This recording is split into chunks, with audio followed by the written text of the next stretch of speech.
मामले खुसूसी बराए कानून अतातार ने साबिक खातून अव्वल बुशरा बीबी की करीबी दोस्त फरा गोगी का मनी लॉन्ड्रिंग का तरीका वारदात बता दिया। जियो न्यूज़ के प्रोग्राम कैपिटल टॉक में मामले खुसूसी बराए कानून अतातार ने अहम इंकशाफात कर दिए। उनके मुताबिक तोशाखाना का मामला प्रिविलाइज किया जा रहा है और इसको छोटा बनाकर दिखाया जा रहा है। अतातार ने मनी लॉन्ड्रिंग से मुतल्लिक हैरत अंगेज इंकशाफात कर दिए। उन्होंने कहा कि दुनिया में मनी लॉन्ड्रिंग का एक नया तरीका निकला है। आप एयरपोर्ट पर जाते हैं, आप अरबों रुपए की रकम कैरी करते हैं और किसी को पता भी नहीं चलता कि आपके पास अरबों रुपए मौजूद हैं।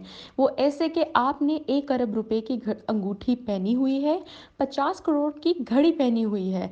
ना ही कस्टम या कोई एजेंसी आया कि FIA या इमिग्रेशन आपको पूछताछ कर सकती है कि आपकी घड़ी की मालियत कितनी है, और इसकी एवेल्यूएशन का एयरपोर्ट पर कोई प्रोसेस नहीं है।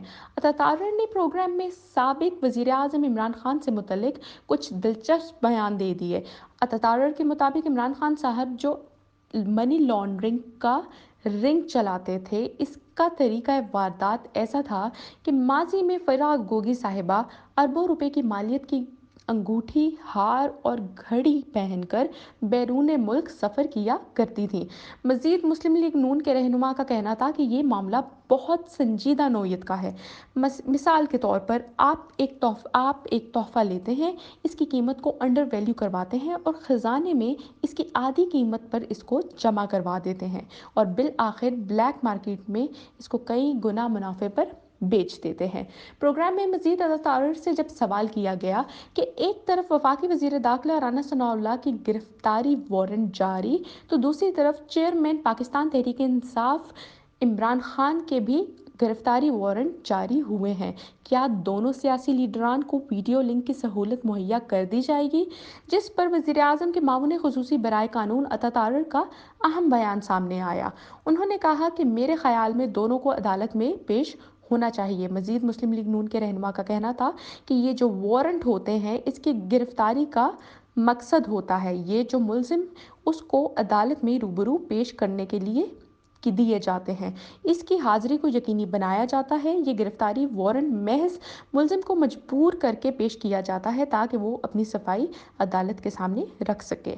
प्रोग्राम में मजीद गुफ्तगू करते हुए अतातार का कहना था कि अगर एक शख्स रैली निकाल रहा है और रैली निकाल सकता है, अगर वजीराबाद वाक़ये के बाद पिंडी में आकर टाइम टेबल पर रख कर जलसे से खिताब किया जा सकता है और लॉन के अंदर खड़े होकर कई देर खिताब करते हैं, और इमरान खान अगर 8 घंटे का सफ़र करके इस्लामाबाद आए और लगभग 2 घंटे आप इस्लामाबाद में गुजार रहे हैं, तो मेडिकल ग्राउंड पर छुपने में मैं समझता हूँ इतनी कोई दानिशमंदी की बात नहीं है। प्रोग्राम में आखिर राना सनाउल्लाह की गिरफ्तारी से मुतल्लिक अतातार ने अहम बयान दिया। उनका कहना था कि वफाकी वजीर दाखिला राना सनाउल्लाह के खिलाफ 5 अगस्त 2022 को काफ लीग के मुकामी रहनुमा शाकाज असलम की मुद्दत में इंसदाद दहशतगर्दी की दिफात के तहत मुकदमात दर्ज किया गया था, जिसमें उन पर चीफ सेक्रेटरी और उनके अहल खाना को जान से मारने की धमकी देने का इल्ज़ाम में आज नाकाबिले ज़मानत वारंट गिरफ्तारी जारी किए हैं। राना सनाउल्लाह ने जो मसरूफियत का जिक्र किया है, तो मैं इस बात की यकीन दहानी कराता हूँ कि हम उनसे बात करेंगे और उनको कहेंगे कि वो मसरूफियत से वक्त निकाल कर अदालत में पेश हो जाएं, और ये बयान की हद तक महदूद है।